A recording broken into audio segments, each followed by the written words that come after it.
Adrian. Quick update for you guys. Thanks for tuning into the last 2 episodes. We now have over 100 unique views. We should beep out that number. Pardon? Make it sound more impressive when you beep it out. Oh. yeah.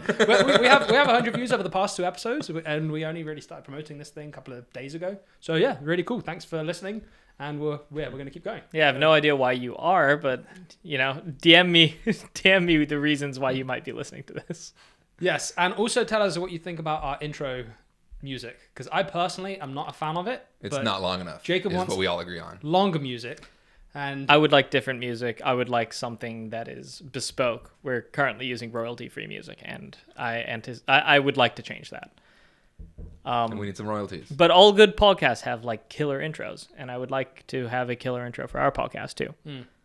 So the first thing I want to talk about is really a question for the audience to tell us, because I can't think of very many examples of this, but I was thinking about programs and software that have added in hidden features that don't really do anything apart from just added a little bit of endearment to the user. For instance, we're using Anchor.fm to distribute this podcast. Shout out Anchor. Yeah, so it's a website. You can upload, I think Spotify owns them. You can upload the audio and all the metadata, and then it will distribute it via RSS feeds and other means to all the big podcast listening services like Apple Podcasts, Spotify, Overcast, etc. But they have a feature on their analytics where it lists out the countries, the percentage of each country that your listeners are from. So 80% of your listeners from America, 20% of your listeners from the UK, something like that.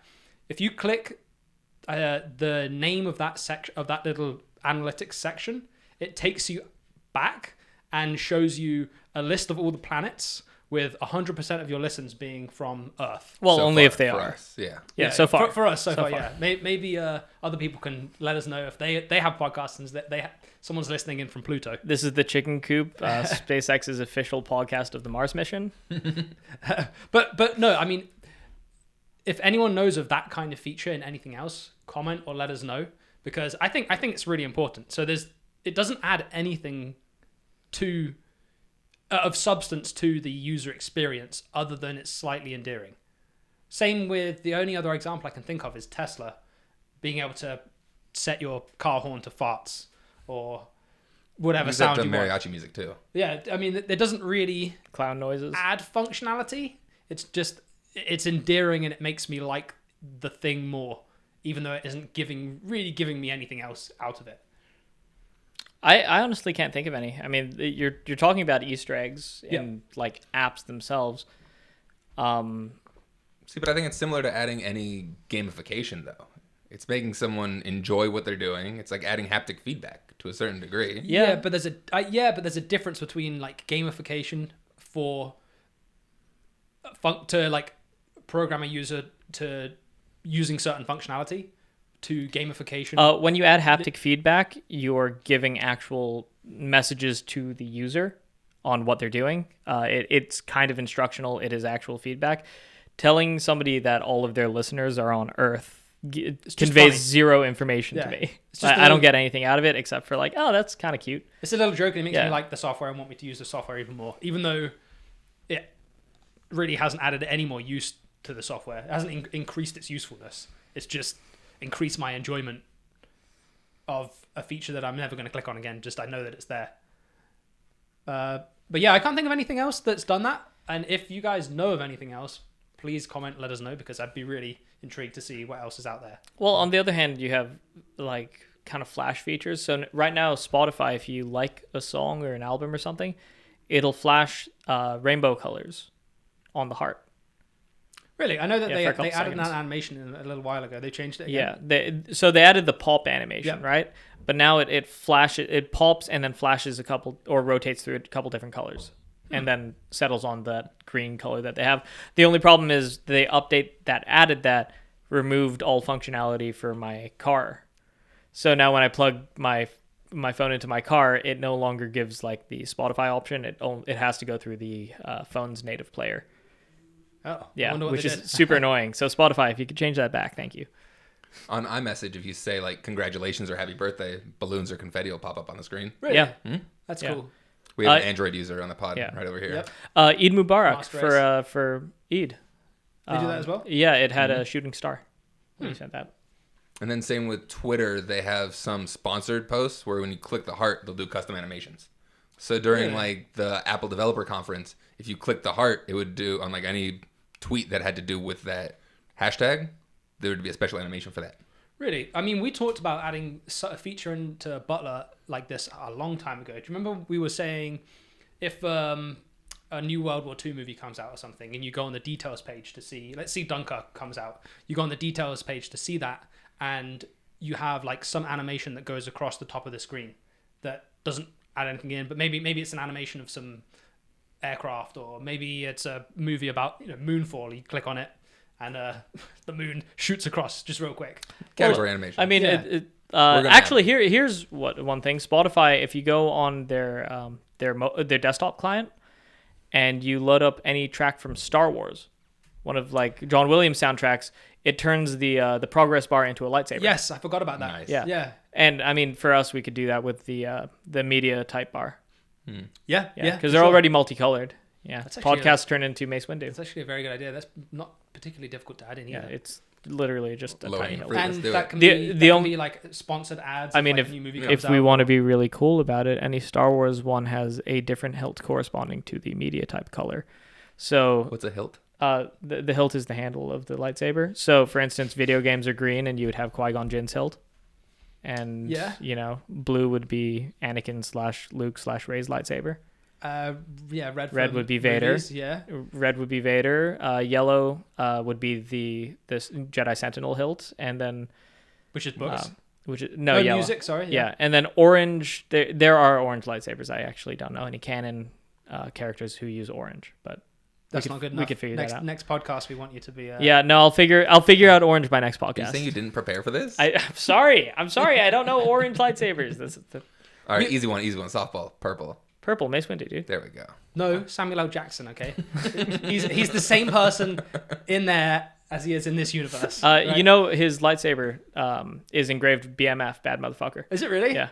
Wasn't that the condition that he was going to be in Star Wars? No, he was in Star Wars because he just wanted to be in Star Wars. George Lucas before Episode 2 asks him like, "Hey, what color lightsaber do you want?" Yeah, I thought he had some freedom. And do you want blue or do you want green? And Samuel L. Jackson said like, "I want purple," as a joke.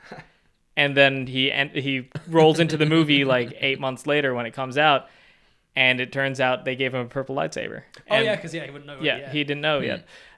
His hilt is gold and silver, and it says BMF right on the top of it.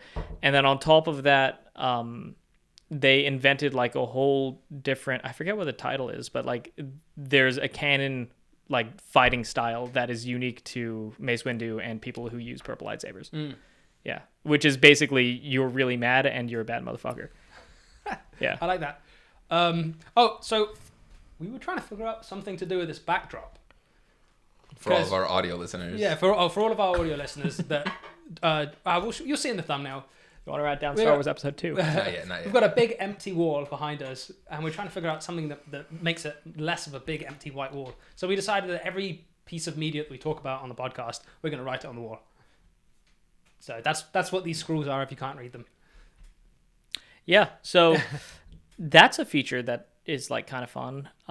Then you have features that are more usable. So like now on Instagram, if you long press the send button, it'll pop up your 4 most corresponded with friends, and you can just swipe up to whichever one is relevant, which one you want to send to.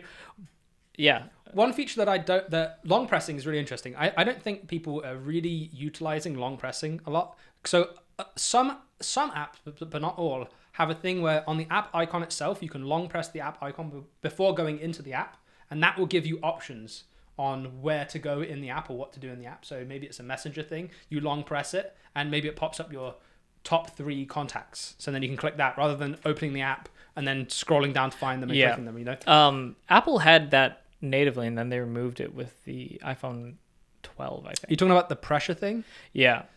It still does it. I mean, it's not like the pressure, it's literally just holding it down. Yeah, but the pressure was so much nicer. Yeah. Because you got like a nice haptic feedback, Yeah. and it was a different like texture too. Because you could long press something, and you could also press like pressure press it. I really like made a that difference. feature. I wonder why they took it away. Probably had to do with the type of screen they were cost, using. Yeah, or cost of making too much manufacturing. money. Yeah. too much money. Yeah. Oh, I mean, that's why they discontinued all those AirPods, right? Well, we just mentioned that we spoke about it beforehand. We weren't going to talk about this, but the iPod. Yep. Apple has discontinued the iPod. Yeah, 20 rest in years. peace. Breaking news on this podcast. Yeah. I know some people that are still using the iPod Classic, 160 gigabyte iPod Classic. What's a great gift for like a child? Those things are hard to break. Yeah. Mine, my hard disk died in mine. I had it up until a couple of years ago. Yeah, I used to love that thing. Well, I kept throwing it at walls. Used to go to the gym with it. It was nice when you didn't You want used to use it as a doorstop. It's cool when Threw you out of my find, freezer for a couple of years. if you ever find one of your old iPads or iPods or something, and you just plug it in, charge it up, open it up, and just look at the music. It's like a little time capsule to that period of your life where you're listening to a lot of Offspring. Yeah, Black Sabbath, Papa Roach. Yeah, Queen, Guns N' Roses. Yeah, those are fun times.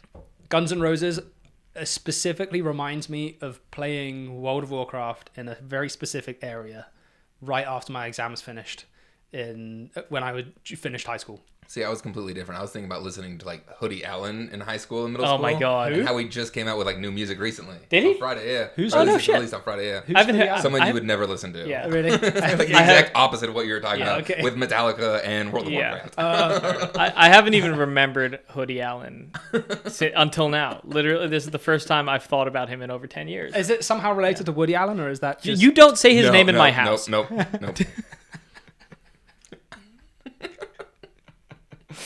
All right. So... All right, we're good. We're back. Yeah.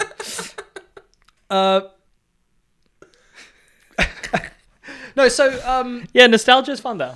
yeah, Good, yeah. It's interesting that in our lifetime we've been alive for the entire inception of and discontinuation of the iPod. We go back and rewatch that Steve Jobs Yeah, the keynote Where with the yeah. for the iPhone. iPhone. Yeah. It's so Such a good. good speech. Yeah. But I remember I had the first iPod Touch, and it still works. I know exactly what drawer it is in at home.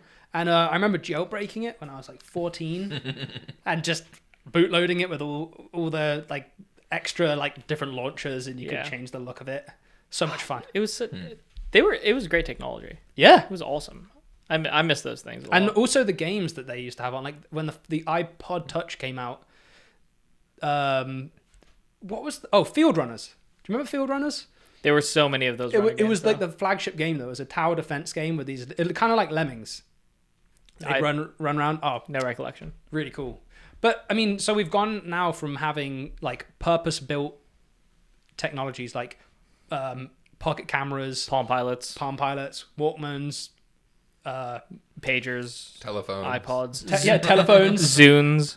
Zunes, yeah. Shout out to the Zoom. Shout out to the Zune. Music as a Zoom service. Squad. E-readers kind of still alive, Yeah. but you've gone from having a piece of hardware that specializes in everything, and now we've made hardware that's so good and so utilitarian. I'm holding up my phone He's for holding up his audio broken listeners. phone. Yeah, He's holding up an Android. yeah. Now you have essentially just a tablet that does everything for you, and now the innovation is on what apps you can make to put into the hardware to make people's lives easier. Very interesting. Happened in our lifetime. Do you remember what's the earliest piece of technology that you remember that phased out as fast as possible? So like floppy disks. I grew up Laser in my discs. mom's like Laser production discs. studio. Like we had like film reels, we had floppy disks, we had like those bubble iMacs, these old editing machines, like all sorts of technology that like we couldn't even donate at the end of it. Yeah. Just because no one was using that. Jacob has his mum was an editor, a film editor, and he has this amazing. Is it Minolta? No, it's a German company. It's this. Is it Stein? Something like that. Something like yeah. I can't remember the name of it, but it's an editing bay, and it's the size of basically like a door. Oh yeah, it's like 2-3 tables stacked Yeah. on top of each other with a bunch of computers, lights, projectors inside of it, and it's made to like literally cut film with like a camera with scissors. Yeah, you put multiple film reels on it, and it's an editing bay. And Jacob was trying to think of like, should he keep it? Should he throw it away? And I think it would look awesome as a table. And you should. That's why we kept it in storage. Or mounted on a wall. Yeah, I mean, what you could do With a that's piece way of too heavy to glass. be mounted on a wall. Yeah, you have to bolt No, it in. no, you would make it. It would be great as like a waiting room. We'll table. put a link in the description so you guys can know what we're talking about. This thing would be great as a waiting room table. Yes, For like a production company, film studio. You do a waiting room, and then it has the 2 monitors, right, on either side. Yeah. You replace those CRTs, or you line those CRTs instead of to the image. You line it to like a central player, and then you can play fucking TV on a loop. I tell you what it looks like if waiting room style. If people have ever done this when they were kids, when you were a kid, you ever open up the flap of a VHS tape player thing Just and put an iPod in there. no, just look inside. That's what the table looks like. My cousin shoved a box of crayons into my VHS, Really? into my VCR, and then put Star Wars Episode 6 in it from the '94 editions. Yeah. And we never got it back. That's the cousin you disowned, right? Yeah, that's the cousin we murdered. I broke my cousin's hi-fi when I was a really little kid. I was playing in her room, and she had a really nice hi-fi system, and I put like in-ear headphones with the wires. I put them in the CD-ROM slot and closed it. And it got fucked up, tangled inside. I still kind of feel bad about that to this day. That's pretty bad. I didn't know what I was doing. I was young, but yeah. All right. Should we go on to it? I mean, we were on the topic of nostalgia. Like, we might as well. Like, we've been over the last couple months or so. 2 months. We'll get together every couple weekends just for to hang out. And I forget who convinced me to do it. I have an Xbox. Alex was I convinced you to do it. Alex was. I know. Oh my god, you were the worst. He was like, "Oh, let's play something. Let's play something. Let's play something." He didn't want to play any of the games that are currently available. I have like Mortal Kombat, Halo, the standard stuff. And he's like, "Let's play Modern Warfare 2." Call of Duty Modern Warfare 2. Yeah. So we went on the. I gave you money for it. I was like, I'll buy it. Oh, I pitched in too. Yeah. I think Jacob and I did $10 each. It was $20. Yeah, it's been a load of fun. Yeah, It's been great. we meet up. I mean, normally we meet up with our friends about once a weekend. We have like a grill or fire. We were doing it towards the end of the pandemic because you don't want to go out to bars. But in our little bubble, we can get together and have like a couple of drinks and fry hang some out. meat. Yeah, hang out. Actually see each other for the first time in a couple of years. Yeah. And so now it's like a thing that every Saturday we do this. And beforehand, we've got into now the habit of playing Call of Duty Modern Warfare 2, which when I was when that first came out, my friends and I, PS3? Yeah. I think we played that game so much. What's a good way to settle disputes is one-on-one on Rust. True. Oh, 1v1 me, Rust, snipers only. The nostalgia of going back into that game, and you just remember all of the maps. I remember all of the maps. It takes me right back to being in the 7th grade. Yeah. Well, one thing that's amazing about the game is that the gameplay itself is pretty solid. Like, the gameplay is great, and then the player feedback is incredible. I still remember the controls. Yeah. Well, yeah, I mean that's natural. important. You got That's important. muscle memory for the stuff is But no, dude, the rank up noise. When You rank, it just like inject that directly into my veins. I could hear that right now. Yeah, I know, right? some of those maps were so way better made than maps on some games nowadays, I think. Well, maps now have become really formulaic. Yeah. A lot of maps are, we need a top lane, bottom lane, mid lane, and then like a couple alternating paths in the center. Like if you play Halo Infinite right now, except for 2 maps, all 8-9 of the maps are strictly 3-lane maps with no variance between them. Well, between It's that boring. and TF2, I can't think of other games that had such interesting maps. So like Balloons Tower Defense. I'll defend Halo 3 until I die. In terms of like, you have a map that is one level, but it's on a hill. So the whole map is on a hill. So one team starts at the bottom of the hill, one team starts at the top of the hill. That kind of thing. They used to do gimmick. I mean, all multiplayer studios used to do like gimmick maps like that, where you'd release the game with 10 maps and then maybe you'd get 5 more DLC. Yeah. But the 10 maps that you release with are all going to be like, each one has its own thing. This is the one with the door that closes. This is the one with the giant laser. This is, and now they don't really do that much. Well, also maps that have these inbuilt little secrets, like the Modern Warfare 2 map when you're on top of the building and you can jump off the side onto the crane, like the painter's crane thing. Scaffolding. Yeah, and like run around the little edge of the building and get up top. Do you know how they make scaffolding? How do you make scaffolding? We just watched the episode of How To with John Wilson. How to Make with scaffolding. That's a good segue. Yeah. That's a good segue. I haven't seen the second season, but why don't you guys explain Jacob, this show? Explain what How To with John Wilson Well, is. you showed me this show in Yeah. the middle of the pandemic. Well, it's become one of my favorite shows, and the executive producer is just one of my favorite people. Is Nathan Fielder. Everything he touches turns to gold.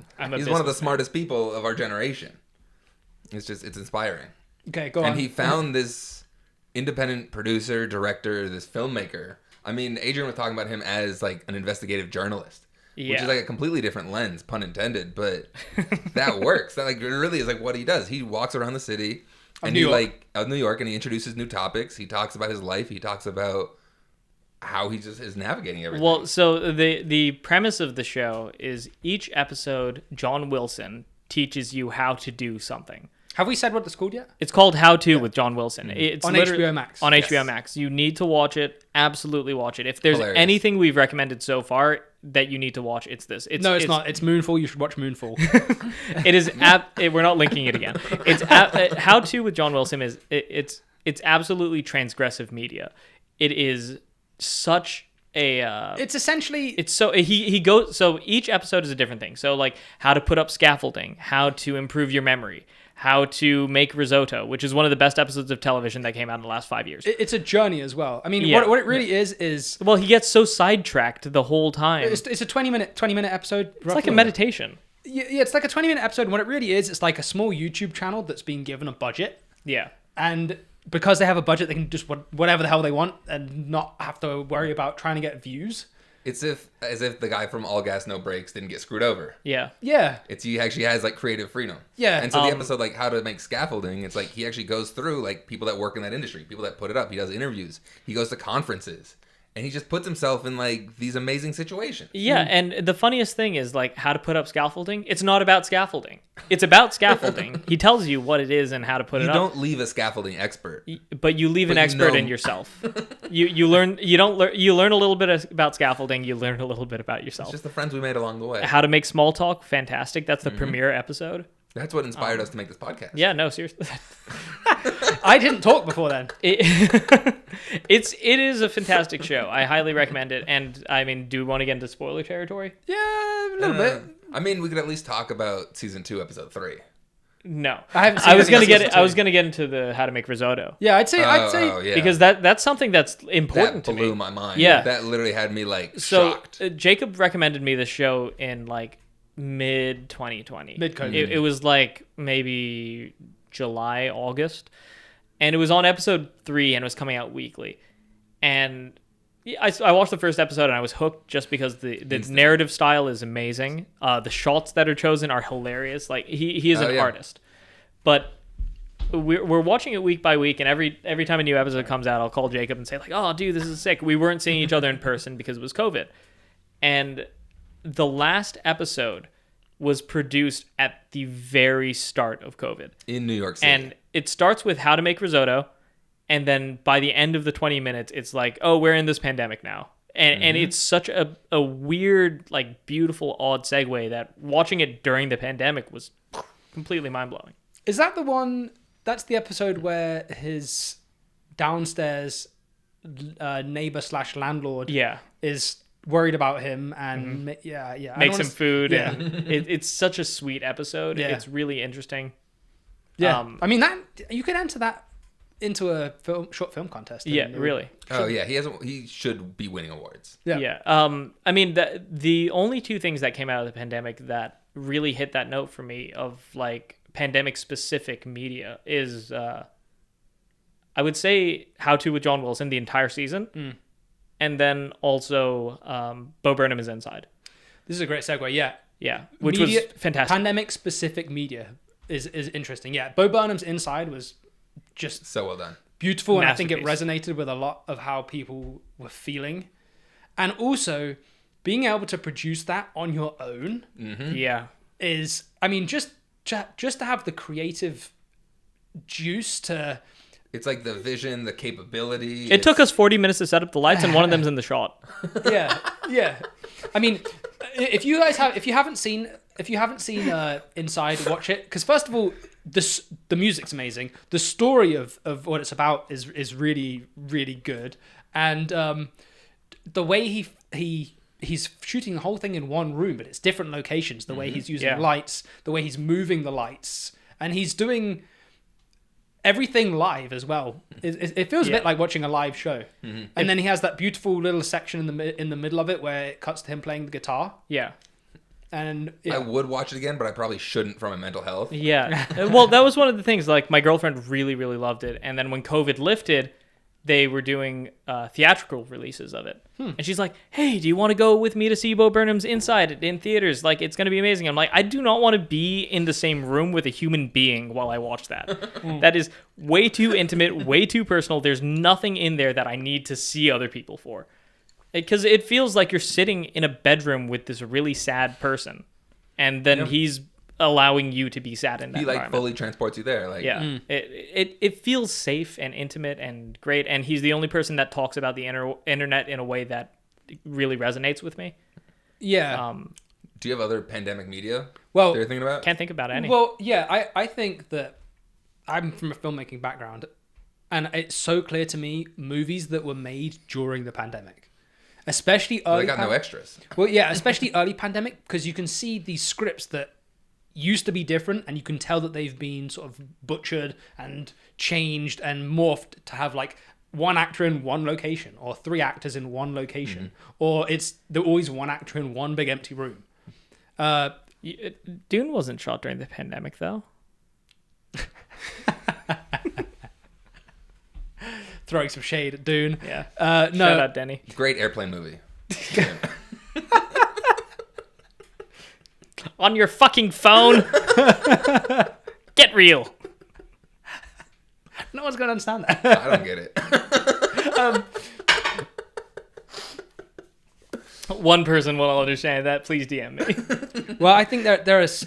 I can't remember the name of it. There was a Jake Gyllenhaal movie where he plays a 911 operator. And I didn't like the movie that much. I watched the first half, but it was so clearly just him in one location, and the script must have been either the script was different or the script was chosen because it could be shot with one actor in one room. I haven't seen The Bubble on Netflix yet. I want to see that. Yeah. It's are we listening to me now? Yeah. Don't. No. That's kind of the vibe I got from it, but I love the premise. The premise what it is was. the premise and the actors Did you see it? involved. Yeah. Huh. Everything about that should be better, and I don't think Judd Apatow remembers how to make a movie that has a script. I think he got a bunch of really talented actors and comedians together and said, "Hey, make something out of this," and then walked away and left the cameras rolling. There's zero thought that went into that film. Really? Oof. Yeah. I heard some Because he decent reviews of it. Not like decent, but I think he got really used to working with the same crew of people, which is Seth Rogen and that whole crowd group. Yeah. And he got used to letting them do the heavy lifting for the comedy.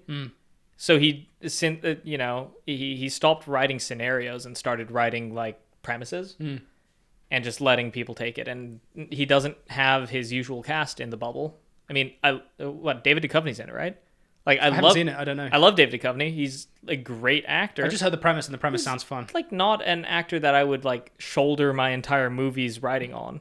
I mean, I think we talked about this last episode, maybe, where what was happening in the middle of the pandemic during movies. First of all, the film business completely shut down for a couple of months, and then for some reason the film business started up before anything else. And what was happening was entire crews, and an on-set film crew is like 100 people, so probably more, an entire film crew and the actors and the directors were being put into COVID bubbles. So I believe it was Tyler Perry has a studio in Atlanta.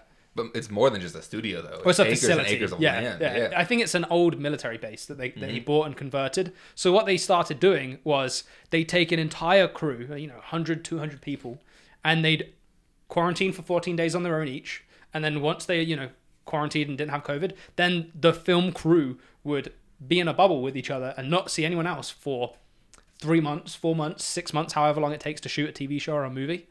which I heard some brutal stories from some of my colleagues about that. But it also created new jobs because you had like COVID protocol enforcers. You had like all these like management positions that I know people that like came to LA and found their footing like at studios. Everybody knows the film industry needs more useless jobs. That's one thing the film industry doesn't have enough of is button pushers. More unionized, specific unionized jobs that do a single thing. Day rate $400, please. Yeah. Meanwhile, all the PAs are actually doing all the things. Yeah. Hey, here's somebody who's unionized, has a 401k. Their job is to push playback. Meanwhile, you have a PA running 4 different jobs. This got salty. Yeah. PA is carrying like 500 pounds of gear all up and down hills.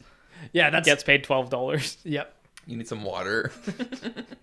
I'm good. I was PAing on a show one of the first shows I did. It was I think it was Total Wipeout, where we were in the desert. It was 120 degrees, and my job was to walk around with water and just make sure everyone was drinking water. Walk around. Yeah, that's important. Say, that's drink a real this. I mean, watch one it of in our front of me. sets, I almost had heat stroke. Yeah, that's true. Oh, that was brutal. It gets hot. We were shooting in the middle of the summer on like the hottest day in Leimert Park. Yeah, in a building that didn't have air conditioning. Yeah, in Leimert Park, which is like central LA. Yeah, the building putting on a fan was too loud for the microphones. Yeah, it must have been like 130, 140 degrees. There was not a single piece of gear that didn't overheat. Yeah, it was so hot in the room, and this was after the sun had gone down. It was so hot that all of the gear was failing. The cameras failed. I have never, ever, ever seen a gimbal fail from heat before. Fucking gimbal, right? That was nuts. I couldn't believe that. Yeah, it was mid shot, just like boop. Yeah, that was a shit show of a shoot. That was a whole shoot. Yeah, but that was fun though. It was definitely a learning experience. That was an interesting shoot. We can tell the story. Water, yeah. We can tell the story now. Okay, so we were shooting. No, we can't tell it yet. Yeah, we can. We were shooting. The whole thing was we were shooting. It was supposed to be a festival, a real life festival that we were going to shoot, but COVID happened, so it got delayed, and we put on a VR festival instead. So everything we were shooting was on 360-degree cameras. So you set the camera up and it captures everything around it. And we're in the middle of filming an interview where the main guy that is running the festival, and he's interviewing 2 people, one sitting on either side of him. And what was cool about the format too is the camera's right in the middle, and so if you're watching a viewer, if you literally turn your head to the left, you could see to the left. You turn your head to the right, you can see to the right. Yeah, so the idea is the audience is wearing a VR headset and they're sitting there watching as if they're watching in real life, and they can look around the room and they can see. They've got a seat at the table. Yeah, we put up loads of cool artwork, and anyway, we put advertisements on the floor and ceiling. Yeah. So one of the things in the film business is when you're shooting, one of the big rules is everyone else shuts up and stands still. Right? Because microphones are picking up everything. Not only that, though, it's distracting. Like, if you're in an actor's eye line and you're moving around or chatting to someone, that's really disrespectful to their craft, and it's distracting. Or if someone's, interviewing someone, it's really bad manners. So we're like 15 minutes into this interview. No, we were like 40 minutes. Oh, really? They were wrapping up. They had maybe 15 minutes left. Okay. So if it was 15 minutes, we just cut and restart. Yeah. There's no problem doing One of the that. actors had to catch a flight. One of the actors they scheduled. Hold on, we'll get to that in a second. We'll get to that in a second. You don't schedule a flight on a shoot day ever. I don't care what time the flight is. You could do a midnight flight. The shoot's supposed to end at 5. Don't do it. Just do the next day. If you do, tell the producers. Yeah. Like before like an hour before camera roll. They did not tell us until we were ready to roll on their second out of 3 things. 3 segments, not shots. Yeah, Oh, yeah. 3 segments. We were on segment 2 of 3, including that actor, and they tell us right before camera roll, "Oh, I got a flight to catch in an hour and a half." Okay, hold on. So back to the story. So we're filming on 3D cameras, and we're also recording on something called an ambisonic microphone. Hey, you remembered? Yeah, it's like it's a 360-degree microphone basically. So you can combine the footage and the audio. So when you turn your head in VR, you can hear things relative to your head position in the room. So camera and microphone are set up on in front of. I'm trying to think of the best way to describe this. So we had a production console. Yeah. The camera and the mic are set ahead of a production console. Yeah. And behind the production console is half of the room, including one of the production assistants. Yeah. So Essentially. it wasn't. It was Not production assistant on our end. it was the main guy who were making this for, his assistant. And so on the usable footage on one side of the VR camera is the interview that's going on, and behind it you can see the two other talent that aren't being used at the moment. You can see Jacob's walking around with a handheld camera, getting different angles so we can cut and use footage if we didn't want to didn't want to do it in VR. Adrian's manning another camera from a stationary position, and I'm monitoring the audio. And so there's us three sitting in a row. Adrian and I are sitting in a row. Jacob's walking behind, and then there's also this lady that's sitting quietly at a table who's the main guy's assistant. And basically what happens is at a certain point she just decides to start cleaning up and moving around, and so she's during camera roll. During the interview. So she's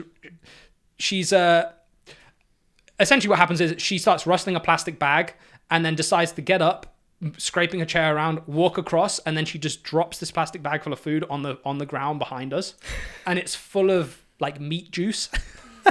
And it splatters on the ground everywhere. It was a stew.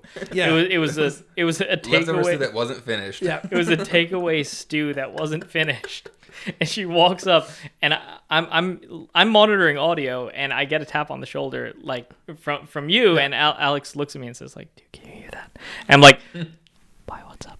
Yeah. And he goes, "She's making a lot of noise." I'm like, "Oh yeah, I can hear it." And it's a huge problem. Yeah. And then right as the noise starts dying down, I'm like, "Okay, it's gone. I can pay attention to my work again."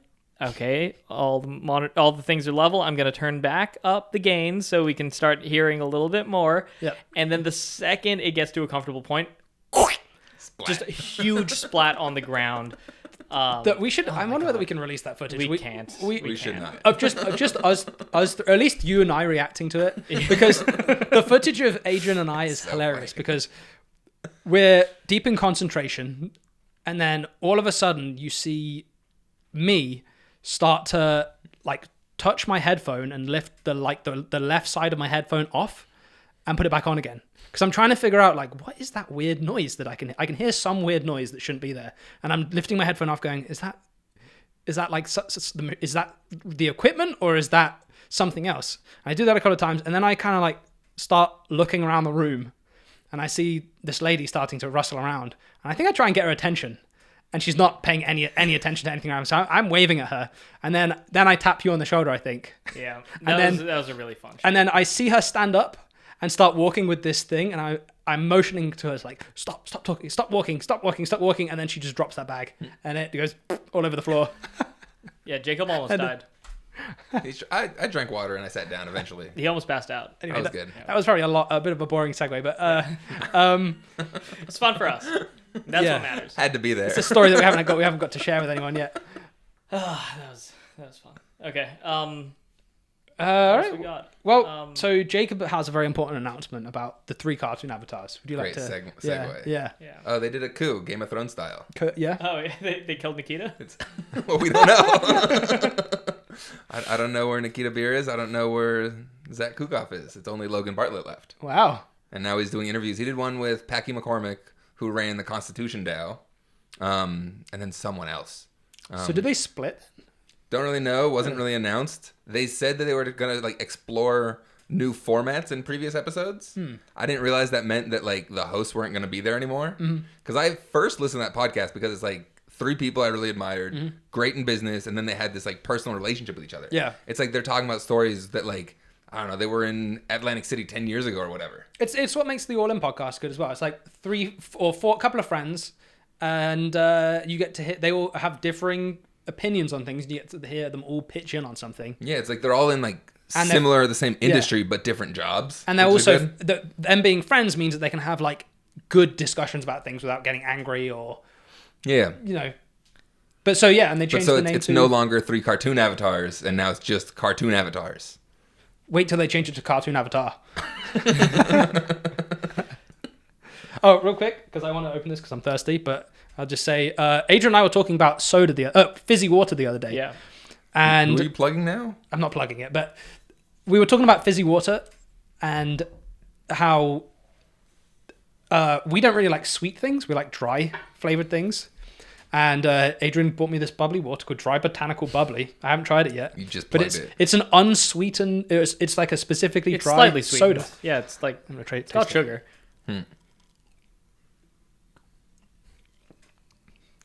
Tastes and smells like hand soap. Yeah, tastes like hand soap. Wow. Well, definitely shouldn't plug it now because. All right. It also made me think maybe Packy McCormick wasn't in the Constitution DAO, but Oh really? I don't know. I don't know if I have all the specifics, but It- because I couldn't even get through that interview because it's like the people that I wanted to listen to weren't there anymore. So they it was used actually kind of frustrating. They used to be 3 cartoon avatars, and now they're just Cartoon avatars. Cartoon avatars, With one and of then it's them. going to They be cartoon avatar, and then it's going to be Avatar, and then it's going to be Avatar Avatar 2. 2, The Way of Water, And then and then Avatar 4, The Tolkien Rider, So- which is the only thing I'm interested in now. so yeah, so I don't know what a Tolkien is, but by God, Jake Sully's going to ride one. Yeah, so Zulu. Avatar 2 just dropped a trailer. So for anyone that isn't in the know, if you've been living under a rock and you don't know who James Cameron is, If you are under the age of 18, there's a high likelihood that you've never seen a James Cameron movie. no way. I mean, how do you not? Avatar came out when? 2012? 10 years Yeah. ago? They were 8 years old. They might have seen Avatar. They haven't seen Titanic. They're not going out and seeing aliens. What do you think is more likely for like a Zoomer to have seen, Titanic or Terminator? Titanic? You think? No, Terminator. Yeah. Terminator. Terminator 2, probably. Terminator, like Sarah Connor Chronicles. Or Based, aliens? yeah. Aliens. My dad Unlikely. still talks about the trailer to Sarah Connor Chronicles, Such a good show. where like the Terminator, one of those like robot women, they're all planning on getting into a car, and someone yells shotgun, but she doesn't understand like what that means, so she yells 9mm. Really? Yeah. Yeah. That's good. Yeah, but Avatar 2 is going to come out, and it's no doubt going to make $10 billion, but it's also going to be... I'm really looking forward to seeing it. I'm really How looking many forward times? to seeing it. I don't know. I mean, I really respect James Cameron as a director. I think he has such a fascinating approach to directing. He's no Michael Bay. You take that back. No, I'm really, really, really looking forward to seeing it. Just because, how do you revive a franchise that you've been working on for 10 years? You've made you're in the process of making 4 three movies, because you made the first one and now he's making 2, 3, and 4. and Wild. 5. He's making 5? Yeah, the 5. At least, yeah. They're already filmed. They're all they're packaged. I mean, yeah, I wonder how relevant those stories are going to be. I mean, I hope they don't. I hope they're good enough. Relevance is a myth. I really hate the trend of saying like, this story has to be relevant. Casablanca is still good. You know, it's still relevant. Gone with the Wind is still great. Wizard of Oz is still great. It has nothing to do with relevance to society. It's still made. It's still made in the times. I wonder how many times they had to go back and redo because they're gonna have the motion capture data, right? So the actors are all wearing motion capture suits and face rigs, so they have that data. But how many times do they have to go back and update the look? Well, Because- with Avatar 2, they're going to release a specific like A redo of Avatar 1. Yeah, Graphical Are they update. really? Yeah. Ah. They're re-releasing it in IMAX. yeah. Avatar 2 is going to be released in the most formats of any film ever made. Wild. It's going to be crazy. Maybe it's good. Who knows? I really hope so. I'm looking forward to seeing it. I think the first one, I got a lot of hate the first one, but I thought it was amazing. I remember sitting in the theater it was good 3D, and the opening shot of Jake Sully, the main character, floating around in that blue liquid, and seeing. Sorry, Avatar 4 is the Tolkien Rider, and Yeah. then Avatar 5, I'm pretty sure, is called like Finding Awa, which is going to be either really, really philosophical, or it's going to be chasing Amy with blue cat monsters. Well, yeah, Speak more about their tails. It's going to be Jake Sully trying to get Neytiri back, and Neytiri is in love with the tree. Yeah, But the Tree of Life, so. the Tree of Life. I'm looking forward to it. Have you seen Chasing Amy? I think so. It's really interesting to go Maybe back a and long watch time now. ago. I haven't seen that for a while. It's really good. There's some stuff that like may not have aged well, but I think the conversation is still interesting. Yeah. All right. Yeah. So I'm trying to get out of this Avatar topic. Yeah, as so soon as back- so possible. let's Otherwise, back- I'm just going to be talking about the let's get Tolkien back on writer track. for So, another 45 minutes. So Sonic moving every from episode. Cartoon Avatar podcast, one thing I want to talk about is when you have a podcast, I want to talk about whether you should be staying on brand and in your wheelhouse, in your expertise, or is it okay to branch out and talk about something that you don't have any expertise on? And the example I'll give for this is the latest All In podcast. Basically, if you're listening to this later, what's just been announced is the Supreme Court in America there was a draft leaked of something that An would opinion piece on Roe v. Wade. Roe v. Wade. I gotta yeah. go. Yeah, so we're not going to talk about that.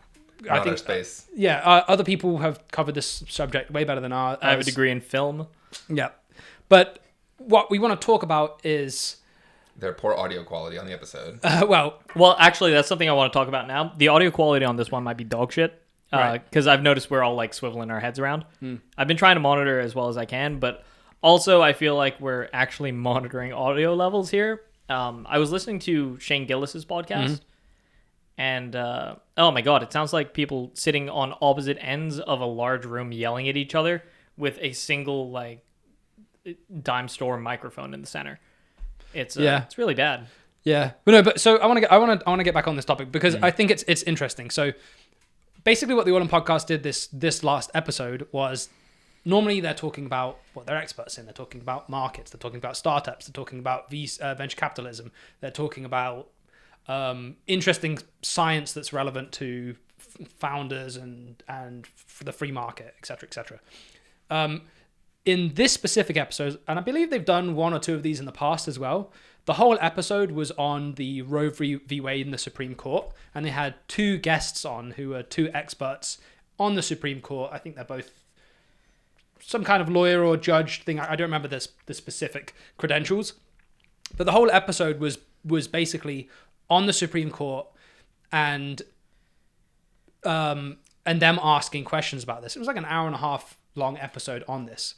And I noticed in the comments and also talking with Jacob, some people loved this and some people hate this. Some people really like the fact that they have this platform and they get to, this is my opinion. I love that podcast and I love what they're usually talking about, but I really enjoyed the fact that they spent a whole episode giving a platform to talk about something that is really important that's going on in America right now and allowing the space for two experts to talk about it and to have have objectively smart people, the usual host of the podcast, ask them questions. And I really liked it. I thought it was really good. However, Jacob had a very different opinion.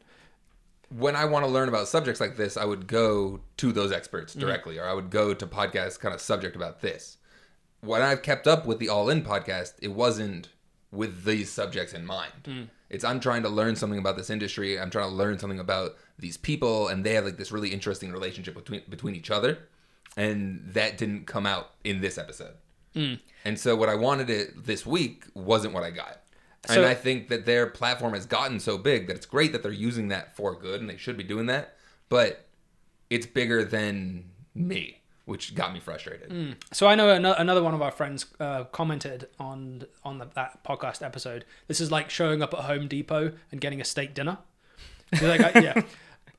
I personally really enjoyed it. If every episode was like that, then maybe I wouldn't enjoy it that much. But it was a subject that I'd been meaning to look into. Well, and I think that part of the problem is somebody coming from Jacob's perspective, maybe not scared, but a little concerned that the success of an episode like this may pave the way towards that podcast being more like this more often.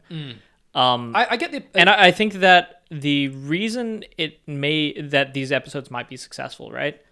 You're peering into a section of a public figure's life, right? All of the hosts that you may not see very often, and it can make a listener feel more connected to that individual. And I think that podcasts specifically, and most mass media now, it really is conducted off of like the theory of the parasocial relationship, where one party feels like they're best friends and the other party has no idea that the first person exists at all.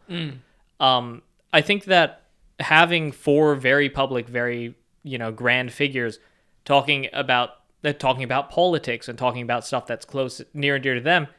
That's what endears an audience really massively. I think but if you do too much of that, then the show just becomes that. Yeah. And there's been bigger and better podcasts that have failed their audience by specifically focusing on those, hot button political issues instead of saying like, hey, you're here to promote your book. What's it about? Mm. Yeah. So, I mean, long and short of it is those episodes are okay. We think those episodes are okay every so often, but if it ends up influencing and steering the direction of the show, and the show then becomes something else, then I guess it's good for a different conversation. Yeah, good for new audiences, but the audience that already had is going to be disappointed. I mean, I can't wait until we stop talking about media and tech, and I can actually start talking about like gun control. I fucking hate movies. Let me start talking about movies. But no, yeah, I think I liked it. I thought that also you see 4 very quote unquote powerful people all kind of be vulnerable around quite a raw subject, which I thought was... They all did listen, which was great. Yeah. They weren't headstrong, which is kind of like when you think about people in their position, that's where you naturally go to. Yeah. Yeah, it's good to see them taking on big, important issues that are above their line. All right. Next topic.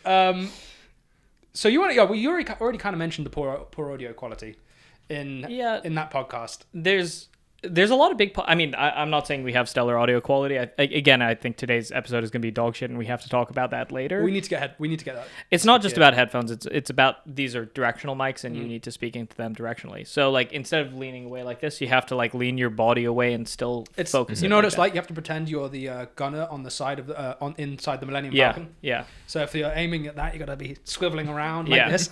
No, this is the axis of rotation. Yeah. We should modify like headphones to have this as the built-in microphone. Oh yeah, we can just like have a big mic in your headset. I'm gonna go and buy some bike helmets and some heavy-duty wire. Helmet is 10 pounds. Yeah. Who needs the iron neck? Still getting harassed by them, by the way. No, you're not really. Yeah. Yeah, so audio quality is important, and I think that a lot of big names can get away without it. But it for me, it's really distracting. And the same thing with anything that is big budget and low effort. Like, for instance, certain movies are really, really big budget and flashy and shiny, and maybe they look pretty in certain scenes, but it's low effort, low energy on the writing, the cast, the performance, the Eternals. Anything like that is just so distracting. Like you're close to having something great. Just go pay the extra couple $100. I mean, especially if you're Shane Gillis can't afford a mic. Yeah, if you're earning money from doing a podcast, then you're giving back to the audience by investing in it a little bit. Yeah, if you make a product, you should invest in your product. It's like get the best product you can. Yeah. I think we should move on. So another podcast that I like is the Bankless podcast. Okay, good segue. That's what I was going to say. This is now Jacob's crypto section of the podcast. We don't need to go... We'll get to mine later. Take your time. We don't need to go too deep into it, but they're a really popular platform, and they had like 150,000 YouTube subscribers. And they promote Web3 literacy, cryptocurrency, like education, all this kind of stuff. This is the Bankless channel on YouTube, right? Mm-hmm. One day, like 3-4 days ago, someone was messing with their mic. No, their YouTube account just got suspended, got canceled, lost everything. No one gave them any warning. It was just shut down, literally like that. It was shut down. They had this big campaign of like, how do we like address this? Everyone was trying to get them back on. It came out a couple days later. The CEO of YouTube, Susan... I can't pronounce her last name, Wojcicki or Wojcicki? We're just insulting her at this point, but she tweeted at them being like, we made this mistake. We're owning up to this. We're putting you back on. Maybe we could even collaborate in the future. It was this really interesting like point of view kind of because when they got censored, when they got taken off the platform entirely, there was nothing for them to do. And it almost became a push for decentralization. People used it as like, we need to have a Web3 social media platform. But it's interesting to see kind of where that goes and how that got course corrected so fast. Well, I think that might be a problem that YouTube is now finding more and more often. Well, YouTube's infamous for being impossible to figure out why you've got a ban or a suspension, right? I'm very surprised that they heard back from YouTube in such a short amount of time. Well, it's probably because they're quite large. Yep. But I mean, there's huge channels that have been banned for no reason or maybe there is a reason on YouTube, but they just don't give you any recourse. But if a fairly large following channel gets banned and then immediately starts calling for like, hey, let's build competition to this platform that just banned us, that is immediately dangerous for YouTube to not address. You know, if it's just somebody who's like, hey, I do a cooking show and I got, I have 500 million followers, but I'm banned now. It'll take them 2.5 weeks to get it back, and they won't really receive an explanation because they don't pose an active threat. I mean, YouTube is terrible for this kind of stuff, though. There is a growing sentiment among people that, let's get away from YouTube. Let's get away from YouTube. Yeah, I don't see shout out to our YouTube listeners, all 60 of you. Thank you. I don't see that happening, though. I mean, YouTube's so big, it's free to watch. Most people are running ad blockers on YouTube if you're watching it on a computer anyway, so you're not getting the ads. I don't see it being... I mean, the subjects that you're not allowed to talk about, like a lot of the gun channels are demonetized, a lot of the more like right-wing channels have been demonetized, and they're going to move away to other platforms. But I'd say the majority of people that as a percentage of listeners on YouTube, I can't imagine is that large. Well, I mean, that's not so much a problem, but for instance, the Halo TV show is pretty infamously awful right now. Yep. And YouTubers are getting censored left, right, and center whenever they release a negative review. I'm not going to make a judgment call on the show itself, but it is scummy practice by Viacom, CBS, Paramount to go ahead and issue takedown notices for high-profile channels that are issuing negative reviews of their product. Yeah. That doesn't make the show any better. That just makes your company worse. If you put as many resources towards writing the show and like actually trying to get the vibe right as you are, censoring shows like that. For instance, like any negative reviews of Star Trek Picard also get demonetized.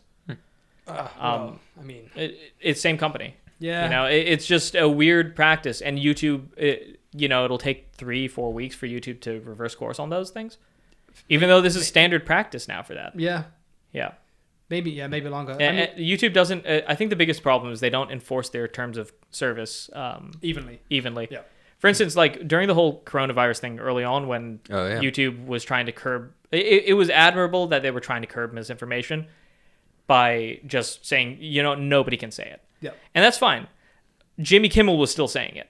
Yeah. And Jimmy Kimmel was still the top billed channel on YouTube. How? Because people watch his clips. People would rather watch clips of Jimmy Kimmel than actually tune in at 10 p.m. at night and watch Jimmy Kimmel. Just surprised people want to watch clips of it. I know, right? Honest. But are you sure it's Jimmy Kimmel, not Jimmy Fallon? Jimmy Fallon, Jimmy Kimmel. All the Jimmys. Who's the big guy from your country?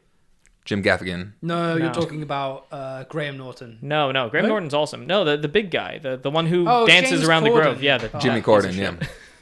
Yeah. Jimmy Corden.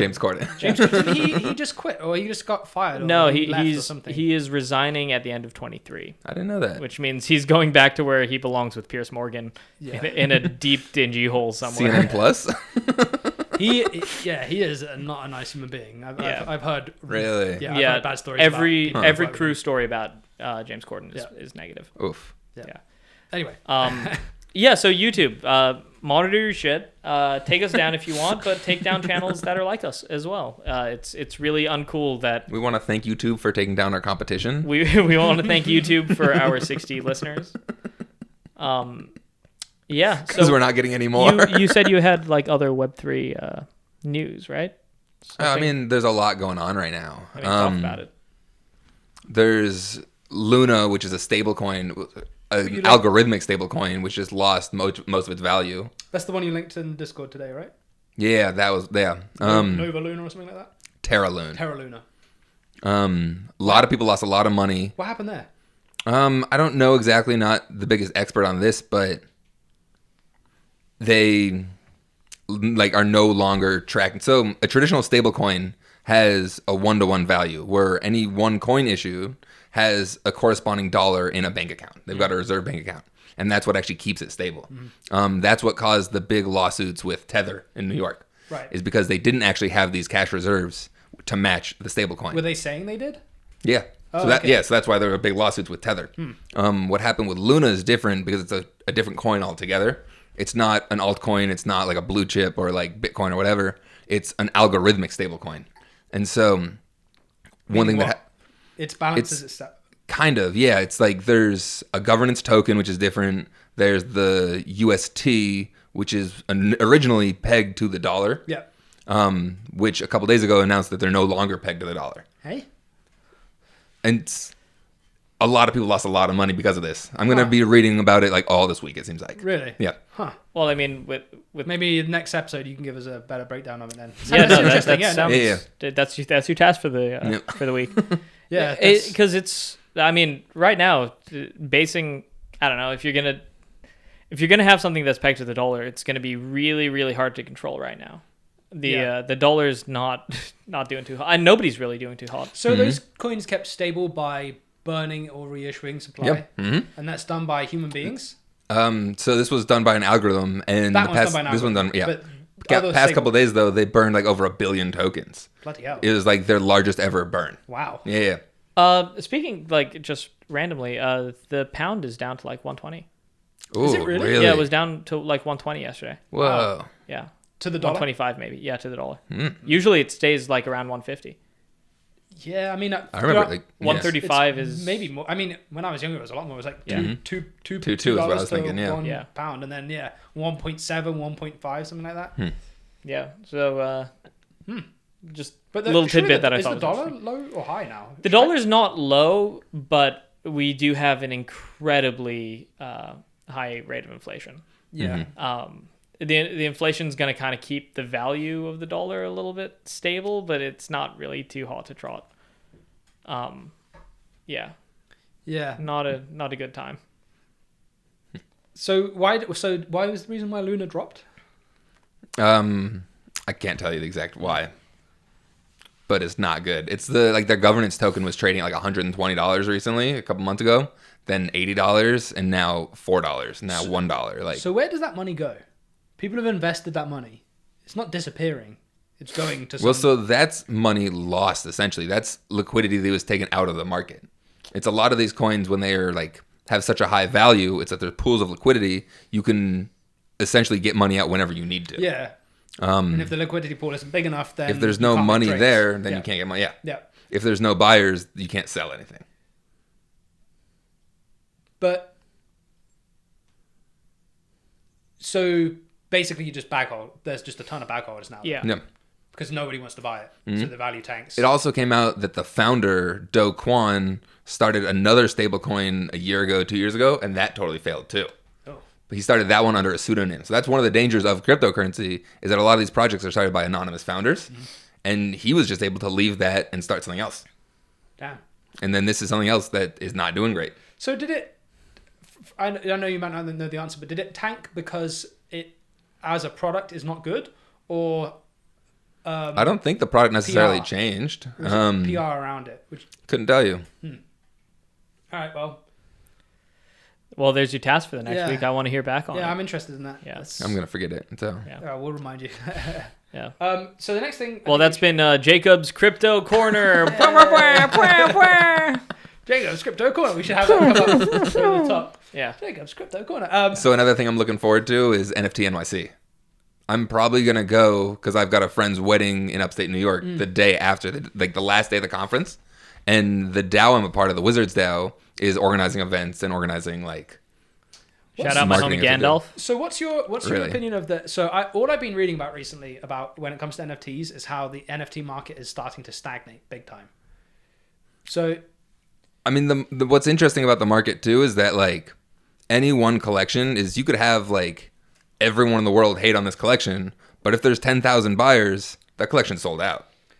Yeah, you don't need to have this sentiment from all these outside sources. I can't remember the stat. I think it's 80% of people that bought Bitcoin have lost money on it or something like that. Oof. I think I read that yesterday. Maybe I'm wrong. That can't be true. Yeah. I'll look it up. Yeah. But I That don't would know. be so surprising. I just keep hearing like, Well, 80%. There's like no barrier to entry to buying Bitcoin, money. right? It's money, but you don't have to like prove liquidity or anything. That's for buying like a cryptocurrency. Yeah. So because you can buy you like get somebody 1/1,000,000th of a cent of it. You get somebody who has no investment knowledge. They don't know, the basic, their fundamentals. They see that the market's going down, they get out immediately, and then the next day the market rebounds because it's Bitcoin and it's incredibly volatile. yeah. So they've just lost $5,000 when if they sold a day later, they could have made an additional $5,000 on top of that. I wouldn't take those. I mean, it's not don't take those stats seriously, but they're not like as big. So Yeah, I don't know how it impacts you. in terms of like the NFT art market that I've just been hearing that. I mean, I guess because there's high inflation, the markets are all fucked right now, so people are going to stop spending as much money as they were spending on things like NFTs. But I think trading volume has gone down. I think interest has gone down, especially when you look at like Google search terms. But there's still people building in the space. It's still like incredible technology. There's still advancements every single day. Okay, when you say incredible technology, Yeah. what actual technology, good technology, is coming out of it that is? I mean, just the whole notion of cybersecurity. It's all built on encryption. I mean, it started with like SHA-256. Yeah. And then now how that's transitioned into different ERC tokens. The companies that are building on top of Ethereum, Solana, all of these, they're doing some cool stuff. But what are they doing? Because I always hear that the technology is amazing, and then I don't hear actually what's amazing about the technology. I hear they have this car that runs on water. No, I mean like, essentially, like what they're doing on a blockchain can just be done on a server somewhere, and you can still have an encrypted server. It's just not decentralized. So I'm still trying to figure out what is the actual technology behind that I keep being told is so good and so cool about. Well, there's that so many space. different companies doing it. They're all going to be building their own different technologies. Like, I don't really understand the question because it's not like there's one technology that everyone is building. But okay, so any advancement is going to be on either an existing protocol, a new protocol, or a new product altogether. So, for instance, I know that there's a huge disruption in the like payment space that Solana and Ethereum and some other networks can start providing in the future if they really figure it out, and there's a potential for them to be able to shut down or overtake like credit card companies or that kind of thing. Just because you don't need you don't need an institution there anymore. That's a cool technology. But that's still just like one instance of it. Yeah, but Alex, you're thinking thinking of this in the wrong way. Oh yeah. The technology is funny monkey pictures, and as That's long all as that seems to be. if they make more funny monkey pictures, the funny monkey pictures make more money. It's a feedback loop. That's what it seems to That's be. good technology because it makes people more monkey pictures. Well, I mean, there's the decentralized aspect, which is cool, but then you have the majority of most coins are held by just like a very, very few people in that network. So it's not that decentralized. I mean, I don't know. I'm struggling to see the difference between something that can be done now without Web3, and then now you're doing it with Web3 because I don't really know. I'm not sure. I mean, it definitely has become a buzzword. There's a lot of instances where you don't need it and people are still building for it. Yeah. But Counterpoint, my monkey has a Yankees hat. I'm going to drop my mic. I mean, so I'm interested to see what like actual cool technologies could come out of it, because we were talking the other day about, I was asking you whether anyone had done anything with ownership of digital media, and then you can let people borrow stuff. So like I was talking about audiobooks. Like I can buy a physical book and I can read it and then I can give it to one of you, and you can, I'm not selling it to you, or I could sell it to you if I wanted to, but I'm not copying the book and then violating the copyright And distributing it, yeah. and distributing it. Whereas it's a bit funky with digital media. Like if I downloaded an audiobook, I can't really give you that audiobook to listen to. But because, how do you monitor how many different people are listening to the audiobook at one time? But if you had some kind of system where you bought an NFT, some kind of NFT of the audiobook, and then you have access to stream the audiobook from somewhere, and when you're finished streaming it, you give that NFT to somebody else, or someone buys that NFT off you, and then they have access to stream the audiobook. That's a cool technology to me. But in a lot of ways, that's been done for images. Like the cool advancements have been along with the rights attachment. So there's this notion of like Creative Commons. If you can distribute this image and then make a likeness to it, if I buy this NFT that has Creative Commons, I own the rights to it underlying. Which in Web 2, that wasn't as simplified as I connect my wallet, I purchase it, I have the rights to it. But also, Creative Commons is not it's a legal framework. It's not law, right? Creative Commons is just a way for a license holder to relinquish their license publicly. It's not legally protected, right? If somebody wants to reverse their Creative Commons, there's nothing preventing them from doing that and then retroactively suing people. There's zero legal protection to using a Creative Commons license. Really? Yeah. I never really Creative Commons is literally just like, Yeah, I'm not a lawyer. I draw a piece of art and I say, oh, this has Creative Commons 0, which means that I give this to the public domain, and the public domain can now use it. However, there is no California law, there's no federal law, there's no state law at all in the United States protecting that jurisdiction of Creative Commons. So if tomorrow I decide to be an asshole and say like, hey, you used my painting without my permission. Oh no, but you said it was CC0. CC0 means jack shit outside of the community that adheres to Creative Commons. Yeah, it's not legally protected. Copyright law is not as simple as people like to think it is. Yeah, I was trying to think through the intricacies of it the other day, because you can buy a movie or a CD and you can play a CD in a store, or I can buy a movie and then play it on a movie night to 30 of my friends. Technically, that's exhibition, and that is not protected. Oh, really? Yeah. So, I mean, what is exhibition then? 20 people? 30 people? I think past like 5. That's a little harder to define just because I don't know it. Mm-hmm. But I know that like when you would watch Finding Nemo in school because your teacher decided to have a sick day or something, that's technically not legal. Yeah. Disney could come after the school, sue the teacher. Yeah, but the teachers have no money, so why would they? I mean, right? Garnished wages, it's free money forever, dude.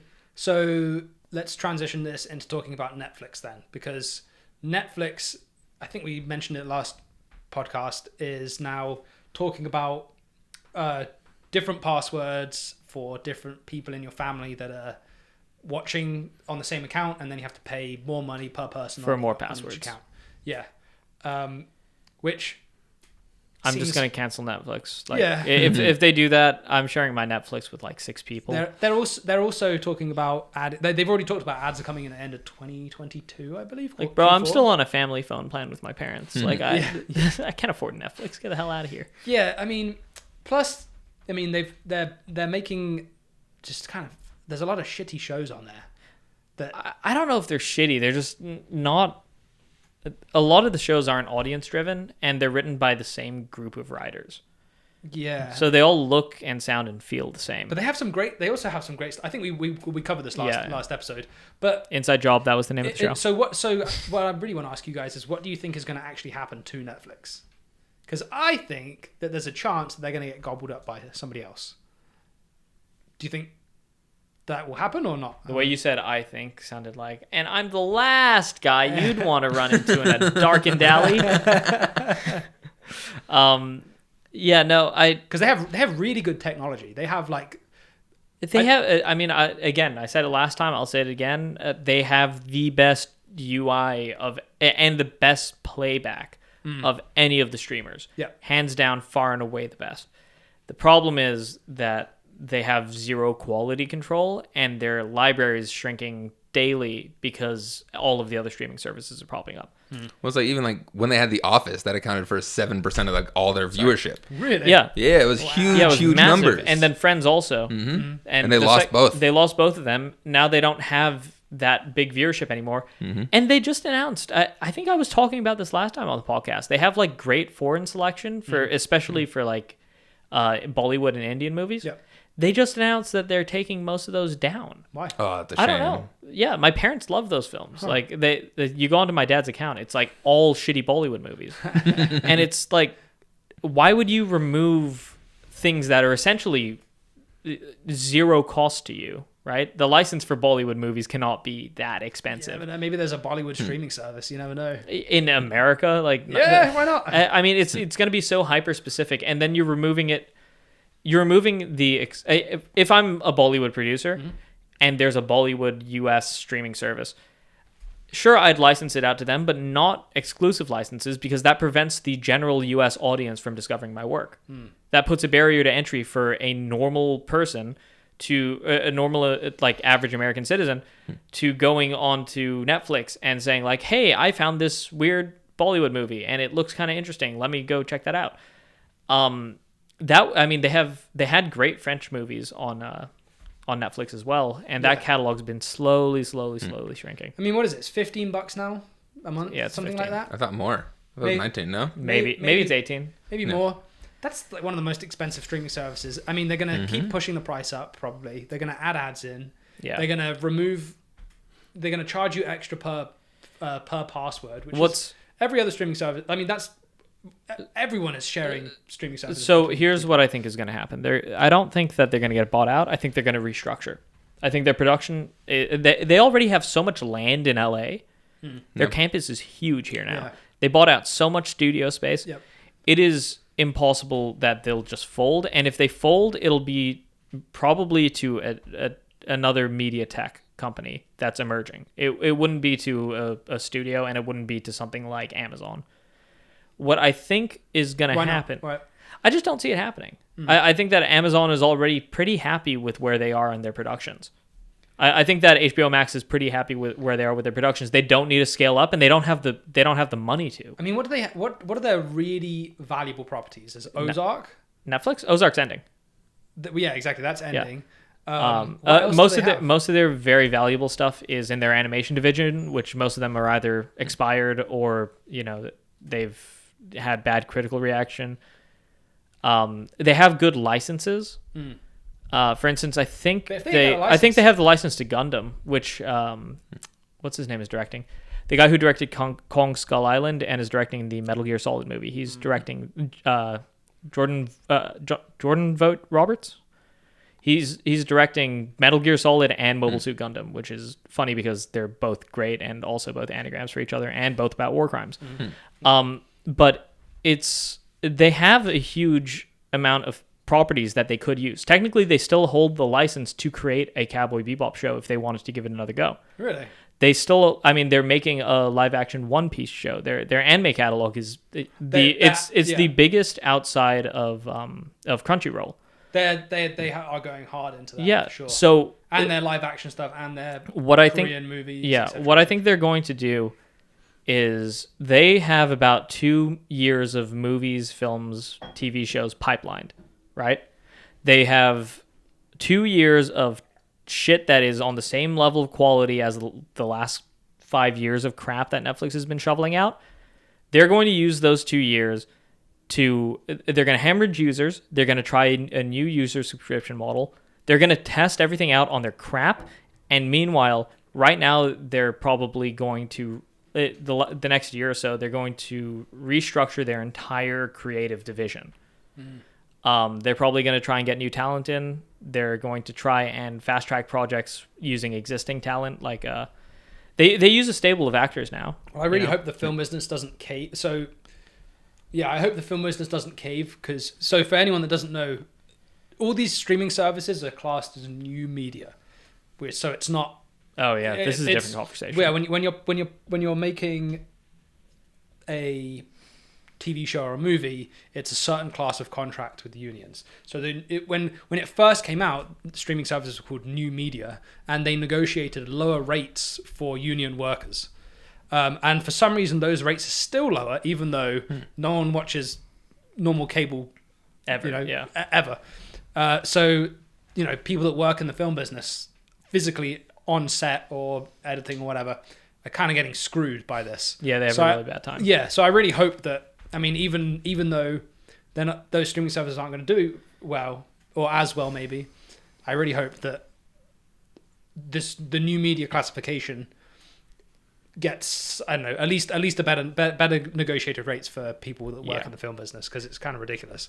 Well, I think that Netflix is gonna have to do something to at least get not better writers, but better quality control.